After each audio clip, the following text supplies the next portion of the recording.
loving, caring, open organization. We don't care about gray, yellow, purple, green, or blue, or any other color of the rainbow in terms of sexual predilection, color of one's face.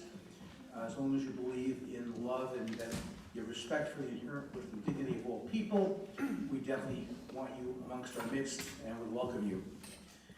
We're having a little tutorial on chalice lighting so we don't cause a burn or burn the place down prematurely.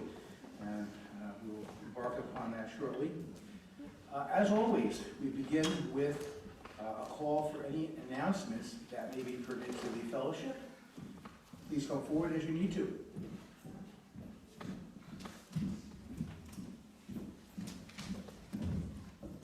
Hi, my name is Linda. I just want to remind everybody that today, following the service, and if we take 10 or 15 minutes for people to take a bio break, get something to eat, come back in, we will hold our annual congregational meeting. And again, all are welcome. Only members can vote. And the sooner we start, the sooner we can wrap it up and get out into a beautiful Sunday afternoon. So thank you.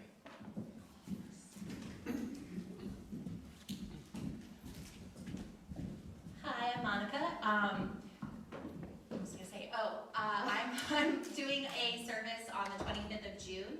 If you signed up to participate in that service, I'm gonna reach out to you probably this week to talk about what you're doing and what the flow of the service is gonna be.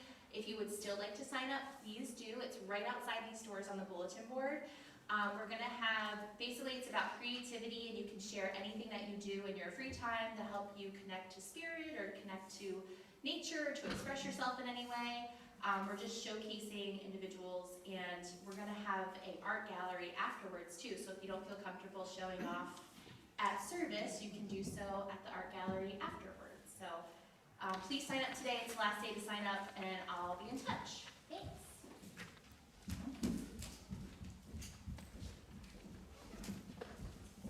Good morning. I see, just so you know.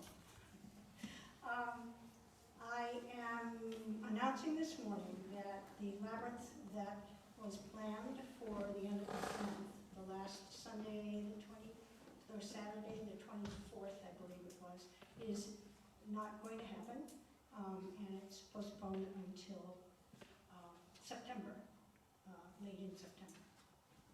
Thank you.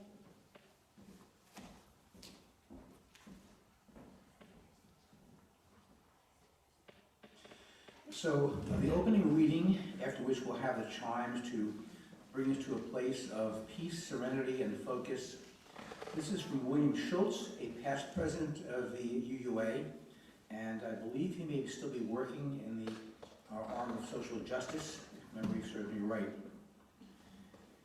This is the mission of our faith, to teach the fragile art of hospitality, to revere both the critical mind and the generous heart, to prove that diversity need not mean divisiveness, and to witness to all that we must hold the whole world in our hands.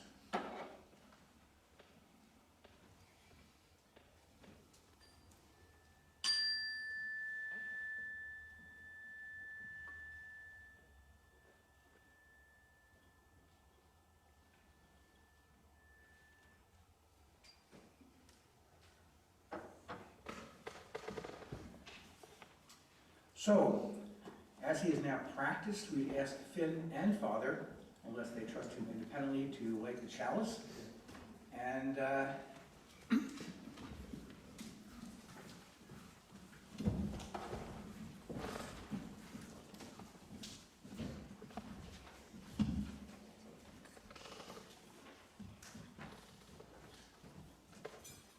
let the flame of our one consistent symbol, the chalice, light our lives, light our hearts, light our souls, bring light into a world desperately in need of illumination for hope and dignity.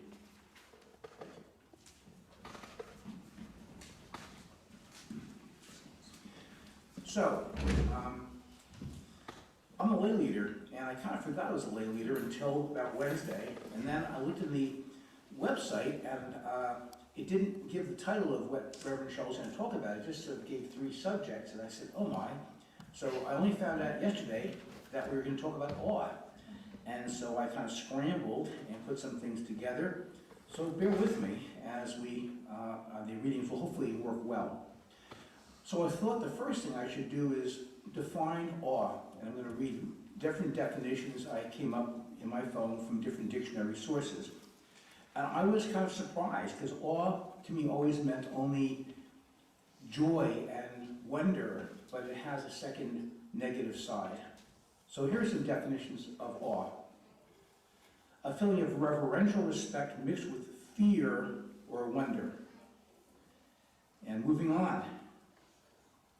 The meaning of awe is an emotion variously combining dread, veneration, and wonder that is inspired by authority or by the sacred or sublime.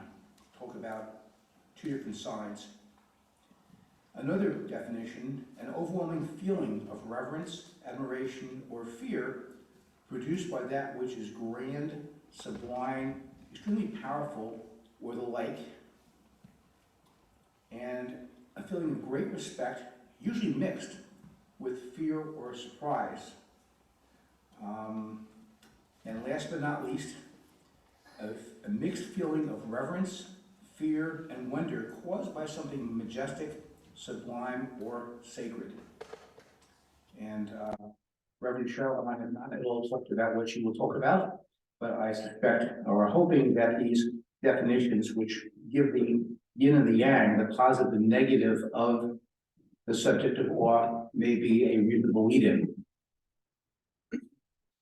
So our opening hymn, and you can rise as you're willing and able, is number 78.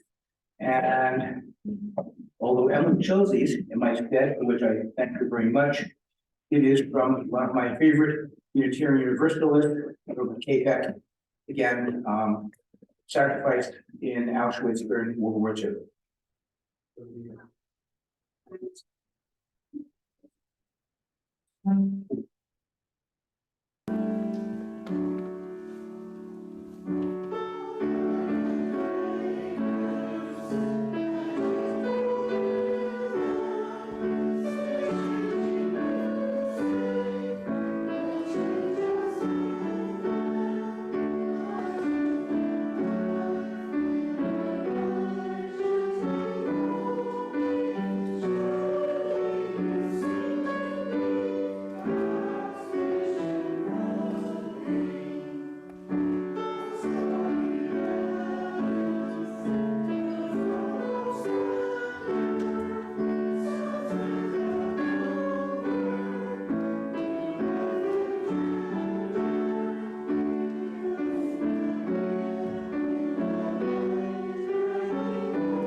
She exercised judicious musicianship at that point. So I'm not sure if we have someone who would do the time. Yes, someone arose. We're going to have a time for all ages for the children thing. So just coming forth.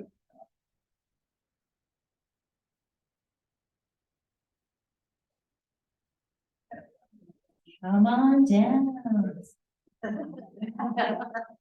You don't want to, you don't have to. This is kind of like a game show from the past. I'm sorry, Cole is half naked, he fell in a creek.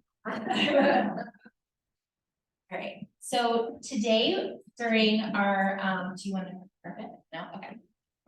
Today during RE, we're gonna go outside and I have a special microscope, which is really cool, and we're gonna look at different things in nature because I find myself in awe when I'm outside in nature.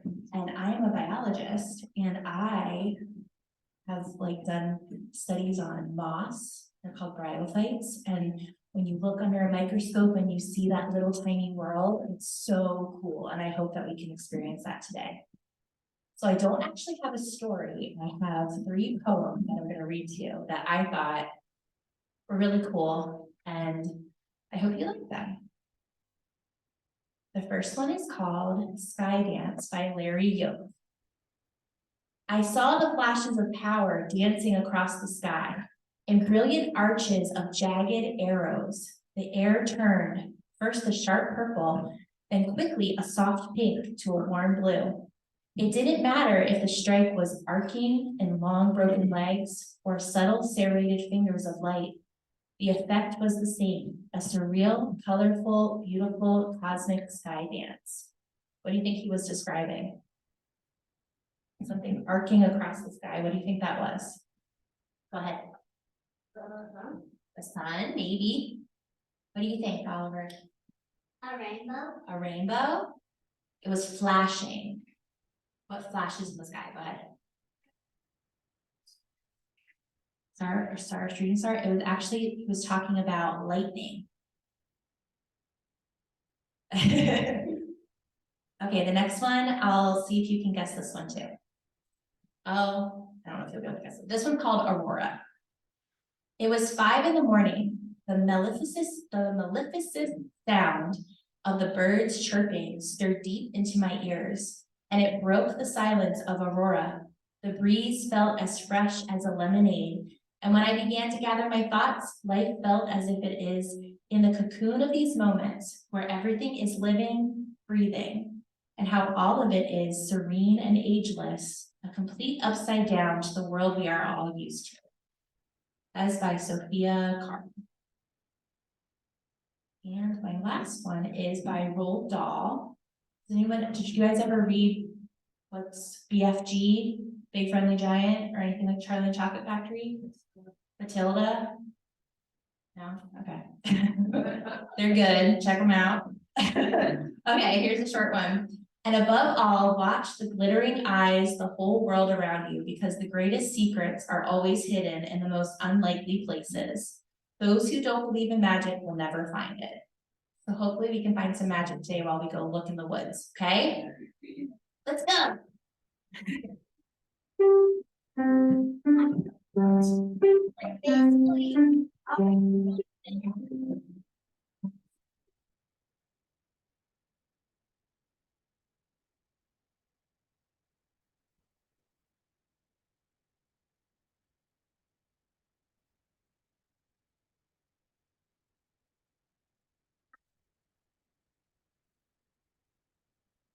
Just a gratuitous tangential comment when Van Leeuwenhoek invented or came across the concept of a microscopic lens, he was amazed at a drop of water about what he saw.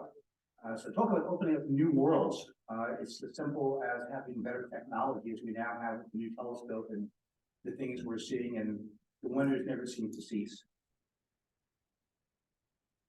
So my next reading, which I hope I put in the right place in my phone, and I am smart enough to resurrect.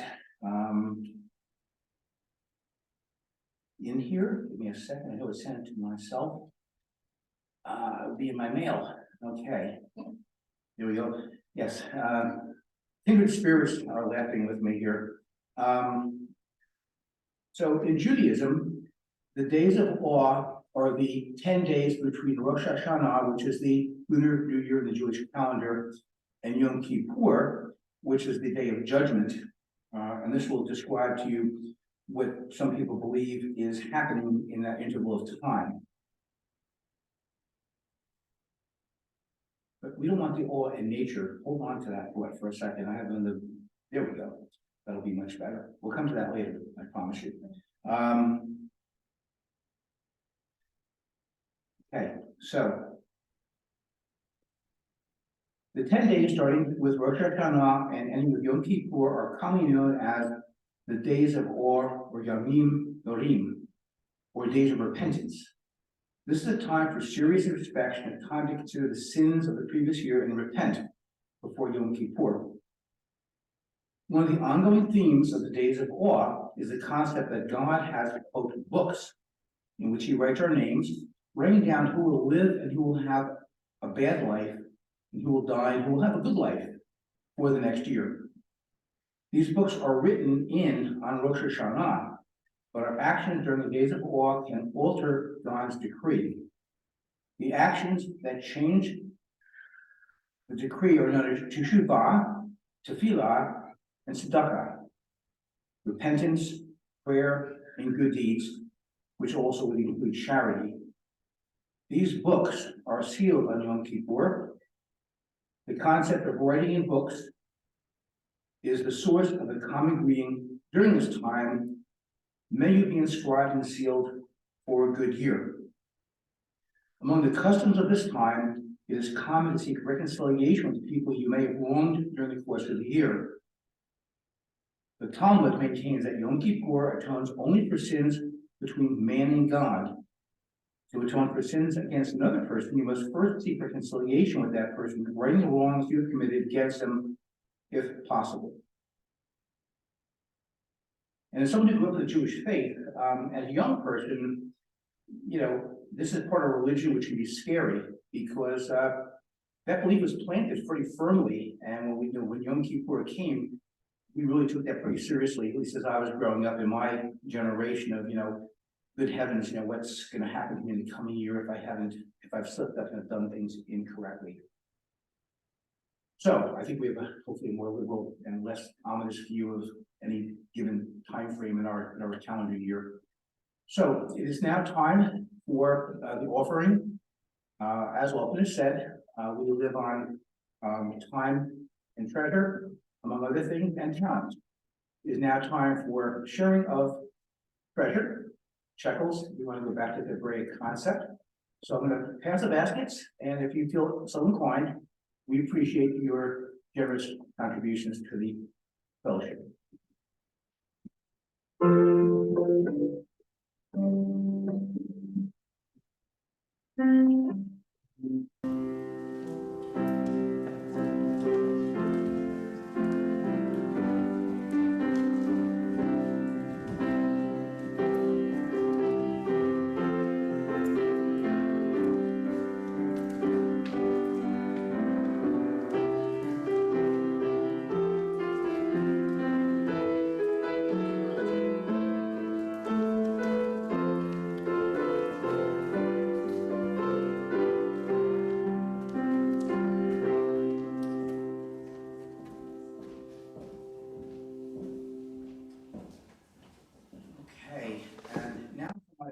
Reading, and this will be the one I was accessing before. So I thought to myself, we are people who have a great respect for the natural world. So, gee, there must be something about awe in nature that would speak to us as well. Again, I'm not aware of what Reverend Cheryl is going to talk about, but I'm kind of, going through different kinds of awe that came to my mind. So, what is awe of nature? The word awe keeps popping up lately. Awe being good for us, awe being a bringer of joy, and even something that will improve our health. But what is it? And to give a definition that we've already talked about, what awe can mean. So it goes on to say, and this is kind of curious to me as a physician, because it's kind of right up my alley, awe is more than a feeling. A sense of awe can induce a variety of unexpected physiological changes in our bodies. Goosebumps, change in our heart rate, chills, a hitch in the chest, and a warm fuzzy feeling can all occur as a result of feeling a sense of awe. The star player in this mind-body relationship is the vagus nerve. The vagus nerve covers much of our upper bodies and is sometimes known as the caretaking nerve. It controls internal organ processes such as regulating inflammation, supporting digestion, and is heavily linked to the immune system. In short, something that you want to look after. So, stimulating the vagus nerve not only has positive physical health issues, but also linked to our emotional well-being, including stress responses, trauma, and anxiety. Something that is known to support both our mental health and our physical health. Therefore, we would call this the all-time winner. All engages 5 processes: shifts in neurophysiology, a diminished focus on self, increased pro-social behavior and rationality, greater social integration, and a heightened sense of meaning that is a benefit to well-being. Thank you, my phone and Google and other associated ways of getting data quickly. All right, so the next hymn is number 101. It is well known. Actually, I was just looking at little snippets from the Titanic movie. And as you may recall, this song was allegedly being played by a violinist or other people as the ship was sinking, as a last bit of comfort to people as they realized that their lives were going to come to apparently an early end. So if you wish to stand, if you're willing and able, hymn 101.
I just felt a chill.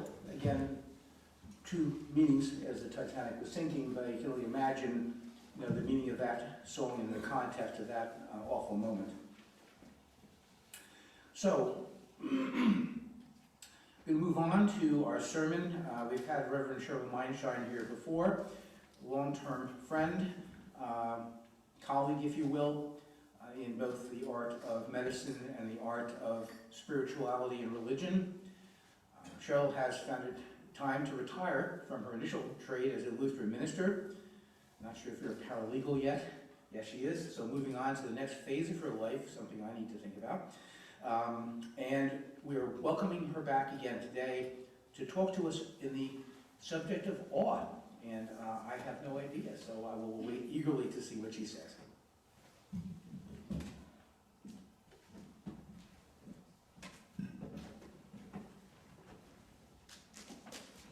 Good morning. Good morning. First of all, an apology.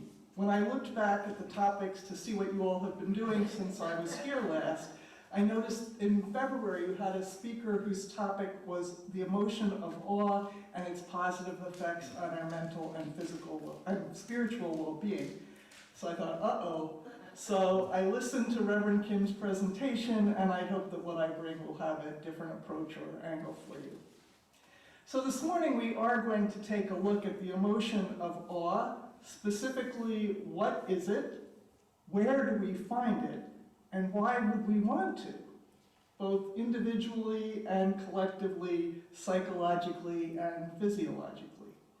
And in order to answer these questions, I started with a book, as I often do, called Awe, The New Science of Everyday Wonder and How It Can Transform Your Life by Dr. Hiltner.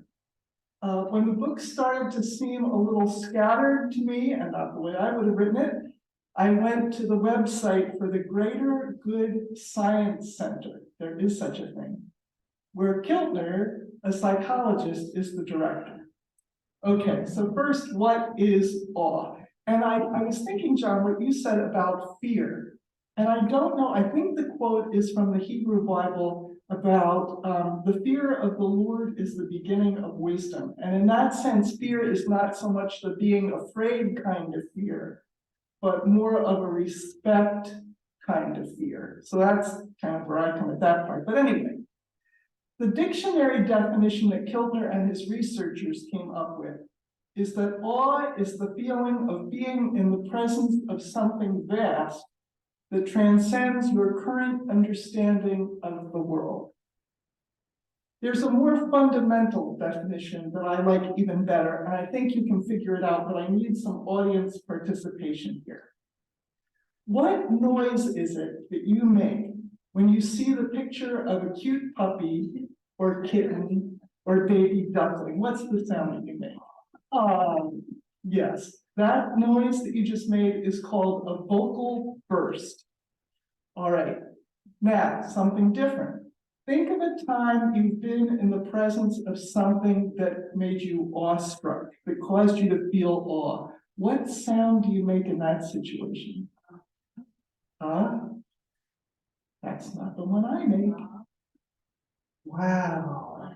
Wow. Or whoa. Okay, those are mine.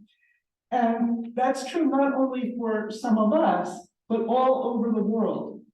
When researchers played whoa or wow, that specific vocal burst to individuals from 10 countries all over the world, they correctly identified those vocal bursts of awe 90% of the time. Even when they played it to people in a remote village in the Himalayas that really had no contact with Westerners or their media. For me, awe is an experience that causes me to stop and go, whoa, or wow, or ah. The Greek philosopher Protagoras stated that awe is what separates us from all other mammals. And it seems that awe has been around for a long time, ever since people were able to revere things and to treat them as sacred for reasons that went beyond their basic economic value. So the next question is, what kinds of experiences cause that emotion of awe? Now, for the first 2,000 years or so of humanity's existence, awe was primarily a religious or a sacred expression, a knock yourself off your horse kind of event. But around the 1700s, people like Edmund Burke and later folks like Ralph Waldo Emerson spoke about awe as part of an everyday human experience, often in connection with nature. So Kiltner and one of his colleagues gathered stories from individuals all over the world, from 26 countries, people from different religions, as well as those who would define themselves as secular. They were varied in terms of their wealth and their education, their political systems, their views of gender. They ranged in their cultural values from the more community-oriented, like China or Mexico, to more individualistic, like, guess what, us. And the researchers found that across cultures, as people told stories about what brought them to awe, there were 8 different scenarios that expressed or caused awe. What would you guess they were? More audience participation. One we've talked about a lot this evening. The birth of a child. Yep. What else? Breaks the law. Nature. Something natural, yep. What else? Yeah. Shooting star. Shooting stars, okay. What else? Anything else? Sunsets. Or the ocean. Yeah, some sunsets and more natural kinds of things. Anything else? Downtown, like cities, busy environments. Okay, okay. Something that logically marvelous and different as before. Yeah, yeah. Music, yep. Rom-coms. Rom-com. Okay. That's not on your list. Anything else? Bear. A bear? Okay, okay. Elegant mathematical proof, yeah. Yeah, yeah. So a lot of it's individually conditioned too, isn't it? Because I know somebody, for many folks for whom an elegant mathematical proof wouldn't do it, but for other people, it definitely would. Well, here's their list. And this first one surprised me, and it shouldn't have. Moral beauty. Other people's courage, kindness, strength, or overcoming.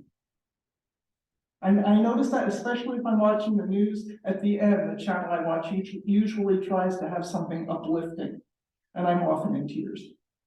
Another thing they called collective effervescence, which is a shared emotional experience, like going to a wedding, or a christening, or a bar bat mitzvah, graduation, even sports celebrations. Winning a national championship, yeah. Political rallies.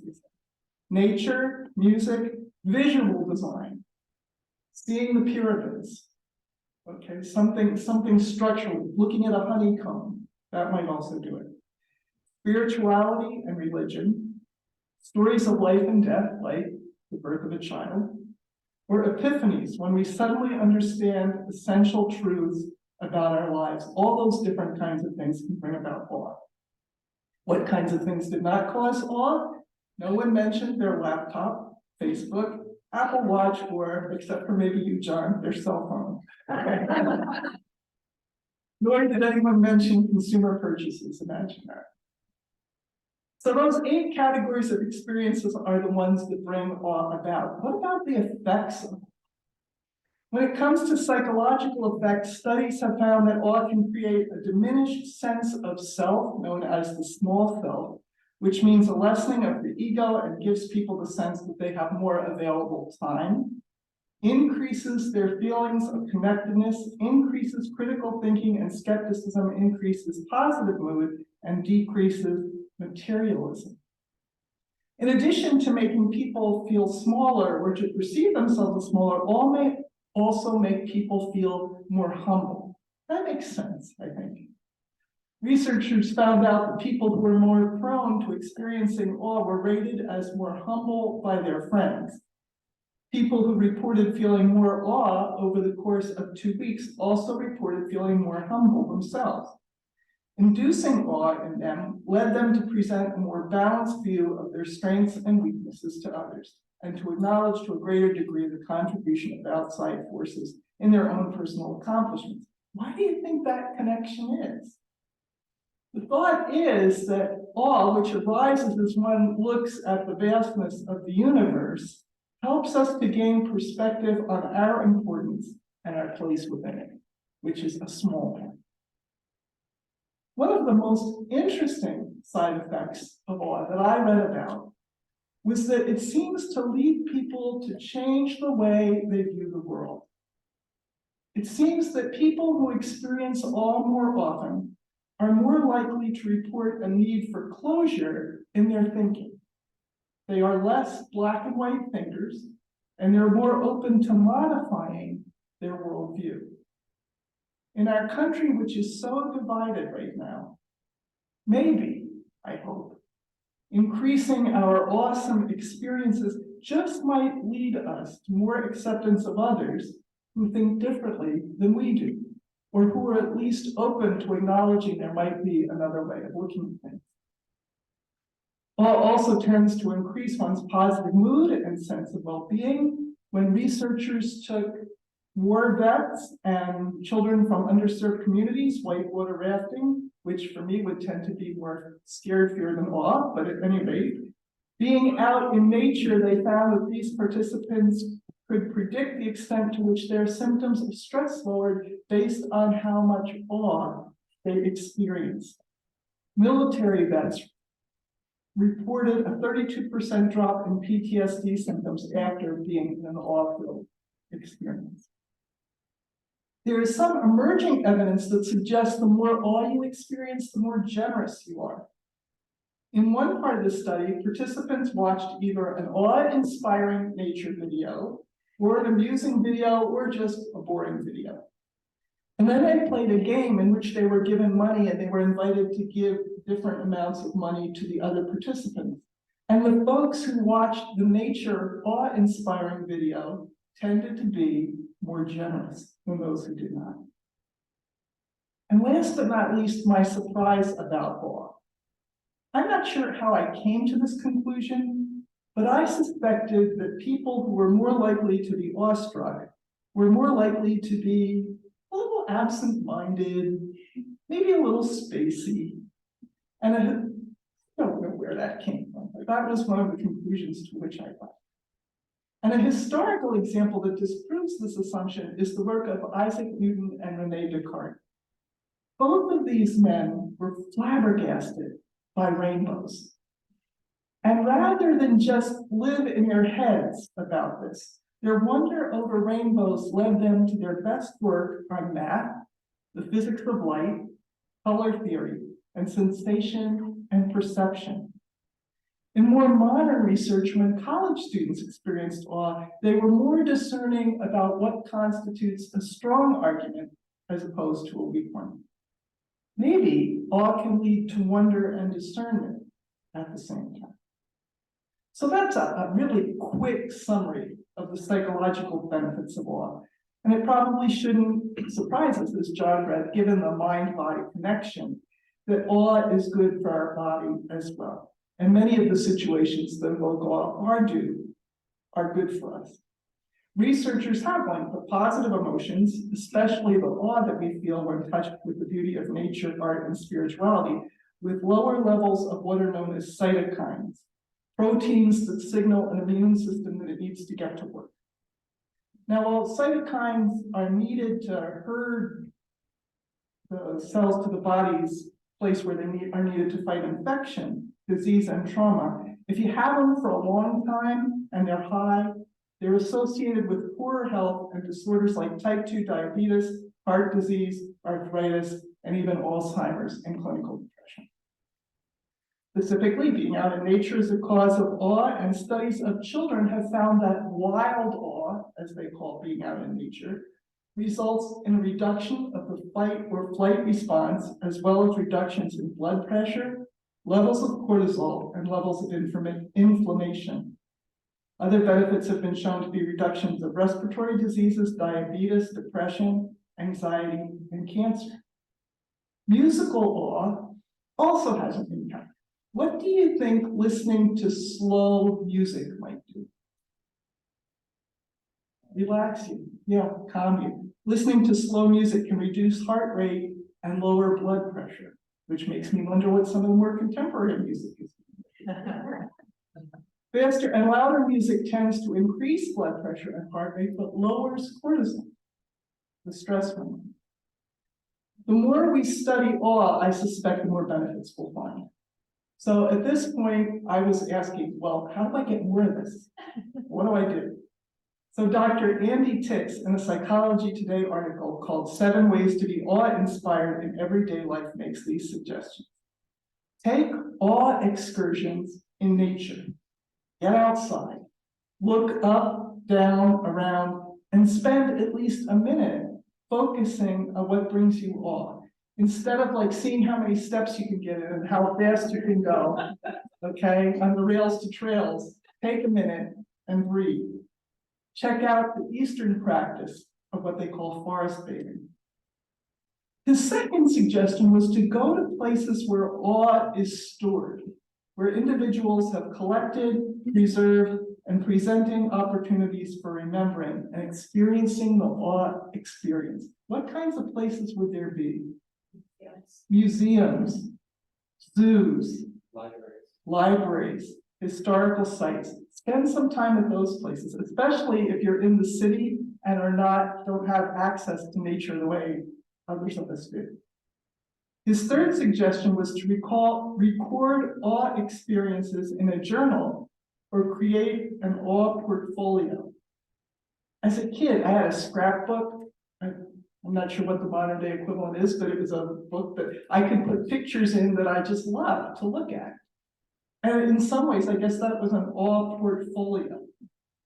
In one study, researchers found that those who took just a few minutes to write about a response to things perceived as vast and overwhelming, those folks reported stronger feelings of awe, less impatience, and greater interest in volunteering their time to a worthy cause. An awe photo album, an awe journal. His fourth suggestion was to meditate on the awe-inspiring using sacred texts or music. The fifth was to connect with awe-inspiring stories by reading biographies of people who inspire you, or to become part of an awe support group. Isn't that interesting? To meet and to take a little bit of time each week about what were the things that awed you or inspired you this week. I like that idea. And to share that with others. 6 was use the media to experience awe. There are countless awe-inspiring recordings of nature, virtue, skill, speeches, and music available online. Even like if you listen to nature sounds before you go to bed at night, I think that would have a positive effect. And last but not least, be mindful of awe and know when you need a good dose of it. Notice when you feel stressed or impatient. Attend to when you are feeling isolated or self-absorbed. Have yourself a dose of awe to increase your connectedness. Note when you feel unsatisfied with your life or generally when you feel less well-being. Give yourself an emotional lift with awe. Observe when you feel spiritually empty or disengaged. Get out and look at the sky to increase a feeling of connectedness with the world and with each other. You've probably heard the song, What the World Needs Now, and the singer concludes what needed is love, sweet love. Maybe just importantly, what the world needs now is more awe. Let's do what we can to increase the attention to awe-filled experiences in the world. I think it'll help us. The end. I used to say amen. The end will work too. So, and as is our custom, I'm going to take the mic and pass it around, because I know our tech people remind me that if you make comments here, the people at home can't hear you. They can't see you, but at least this will allow them to hear you. And I thought it might be reasonable to let people share as we welcome you, we have time, about your personal experiences of awe, any comments or you have about awe, and we can then conclude thereafter. Put the mic here. So I'll begin very quickly. As you wonder if virtual reality would be a lovely way for people who have PTSD to have them look at something which would cause awe artificially, but kind of at will for those who are not able to get out to something nature-wise. And my two experiences of awe, once was I was in college, and I may have shared this before, I was running in the cold of New Hampshire winter, and I came to a crest. I was looking out at a bunch of lights. Now I know it was Cold Regions Research Laboratory for the Army down the road, but at that moment in time, it had an otherworldly, eerie, I'm not alone, there's a greater power around me experience, which many of us may have had at some point. The second one was I was once taking a walk, and in the walk I came to a little gap in a bunch of conifers or pine trees. And again, I stood in there in a little chapel. And again, I had that otherworldly experience that I was not alone. I couldn't tell what was with me, but I was not, in a sense, alone at that time. Those are my two principal experiences of awe in my lifetime. So if anybody else wishes to share any thoughts on their life experience of awe or any commentary, we'll be happy to pass the mic. Who's got something to say? And just pass the mic to the next person whose hand is up. I just want to say thank you so much. I always like it when we have a service that makes me want to leave here with, I don't know, an uplift or a feeling that this is something I could work with in my life. And I just want to thank you for that.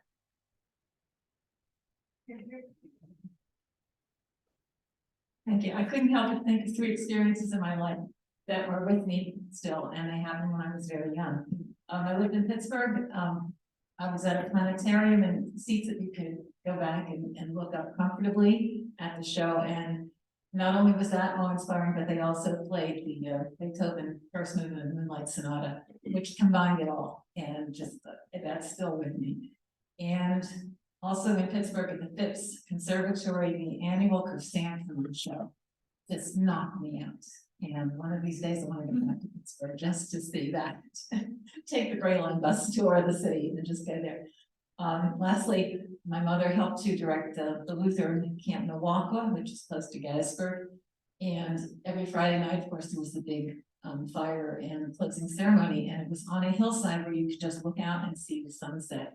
It's a huge experience, and it brings peace to me when I think about it. So I would thank you for taking me back to those places. Okay, thanks. There are so many, but were 2 that I went that kind of totally, everybody knows about all the whale spouts. But I was thinking, I'm going on a trip soon. And when that airplane takes off, the awe, that's the power of that machine, that there's somebody in can control it and safely get us up there. And that people thought of it. And put it together and were able to do it. And I mean, it's still, and I used to say the only reason we are flying is because we all believe it's possible. You know, it's really not happening. And then the other one, being a Chicagoan, there in the 90s, watching Michael Jordan doing things that no human should be able to do. You know, literally flying, to the basket. I mean, it would, you just like, oh my God. And now when you look at, when I go back and watch things, it's like, oh my God, did he really do that? And how lucky we were to see that. And the awe and the joy that millions of people in one area, all in the shared moment. That's that collective effervescence. Yeah. Okay, I missed it.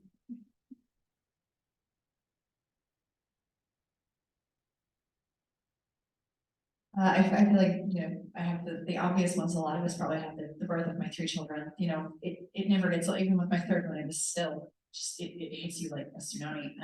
And then I love that term collective effervescence. I never heard that before, but I definitely get that, especially at weddings. It's my favorite. But one thing in particular that I was thinking of when you were speaking is, was an experience that I always have when I visit historical sites. Especially if you're allowed to be in the building or like touch things. For me, it's especially being able to touch it. The earliest I can remember having that experience when I was 16, I went to Chichen Itza, and you can go down into that court where they play that ball game. And I was just standing there, and I put my hand on the stone, like the side of this arena, and it almost felt electric. I felt like I was standing in the same place and touching the same things that someone hundreds of years before me had, touch those same like atoms, and the sense of connection was so overwhelming to our collective history as a species. I don't know if you're still allowed to walk. You can't climb it, that's a shame. Yeah, there are places they let you go, but definitely.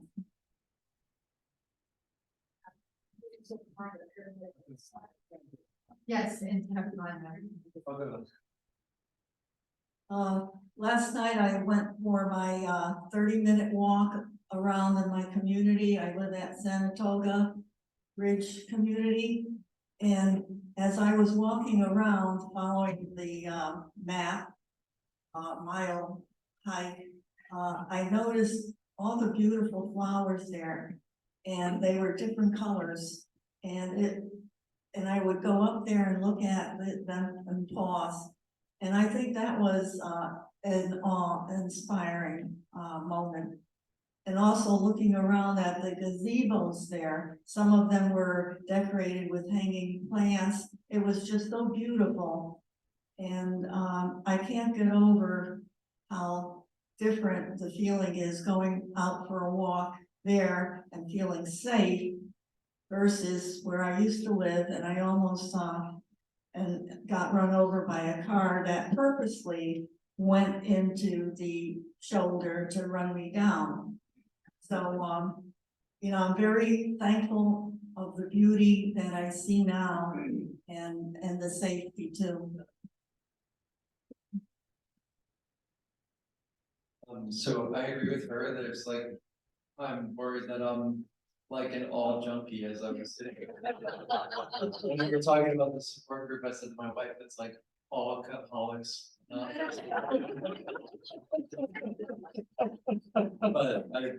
would be happy to participate in that, but, so I have like the family ones, like I'm amazed by my kids daily. And nature, the national parks, I absolutely love, like I could go on and on about all these things that just blow my mind. I was compartmentalize it as thankfulness. Oh my God, I'm so glad I got to see a redwood or a grizzly or be fish in Missouri or whatever it is. But so I'm gonna share my most recent feeling of all, which was over the past couple of days, listening to this lecture about, and this is, I guess, all of, I don't even know if it's technically humanity, but they, archaeologists found this cave in Africa called the Rising Star Cave, where they found a new member of our cousin, Naledi, yeah. So they just announced, I guess within recent weeks, that they found it in 2013, I think, and now all this stuff is being published of what they've uncovered, but it turns out that it is actually a burial site, and that they're intentionally buried with stones in their hands and special looking rocks and stuff. And then above each burial are cross stitch engravings in the stone above where this ancient ancestor is buried. So like this morning I was thinking, this is 200,000 years ago. And this isn't even us, this is like one of our cousins that we're just sitting there and saying, what are we doing here? And where do we go? Yeah. And so many years later, we are still just in awe of the fact that we are on this ride, on this rock around that sun. It is just so fascinating to me. I don't know, maybe that's where all the awe starts. I love the thought of being an awe junkie. That's a great term.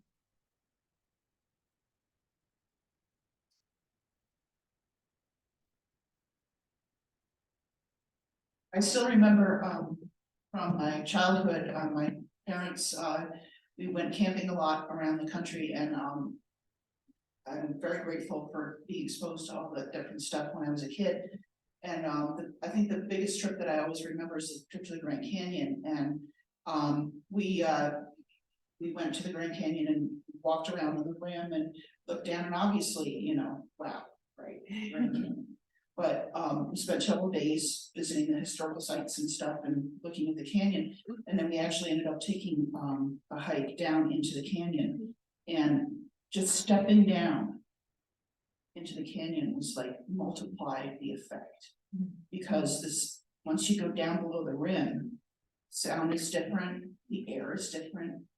And it was after spending the few days, at the top looking down, being awestruck, and then going inside, it was just an amazing experience.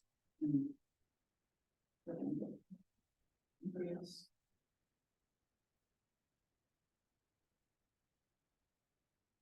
Okay, well, thank you all for sharing. I was looking back to Lorianne and realizing that as an artist, she has a unique skill that in her lifetime, I would suspect, given her skills, she will do something which will cause awe in other people, which is a blessing I, as a scientific person, don't really have that, but people who play piano or in the arts, I admire them because they will make us have awe in the future.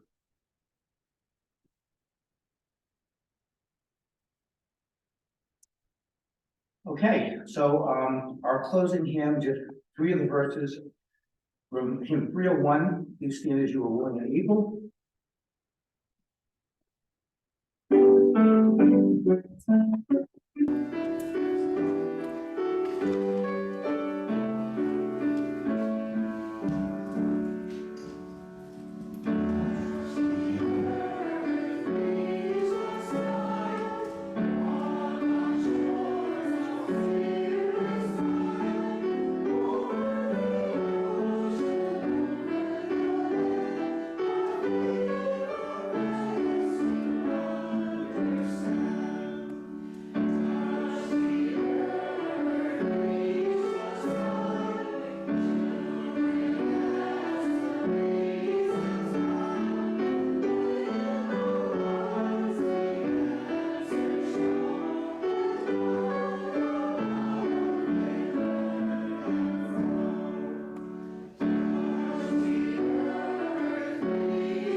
Extinguishing the chalice, that'll be lovely. And so we extinguish the chalice, the blazing flame that represents our best ideals, our love, our hope, and our spirituality. But we know that even though that light goes out visibly, the light illuminates our hearts and souls will live with us now and in the week to come. My benediction is one I enjoy. It was written by L. Griswold Williams, who back in the 20s was the minister at the First UU in Reading. He was very, apparently a great orator, and they would fill to capacity because of his oratory and his abilities back in the day when it was a Universalist church. He also began the Reading Players, because he was quite a thespian, and their origin was actually in a stage in that building. So here's what he wrote. Love is the doctrine of this church. The quest of truth is sacrament, and service is its prayer. To dwell together in peace, to seek knowledge in freedom, to serve human need to the end that all souls shall go into harmony with the divine. This do we covenant with each other and with God. And we'll now have our postlude, which will be lovely, I'm sure, as usual.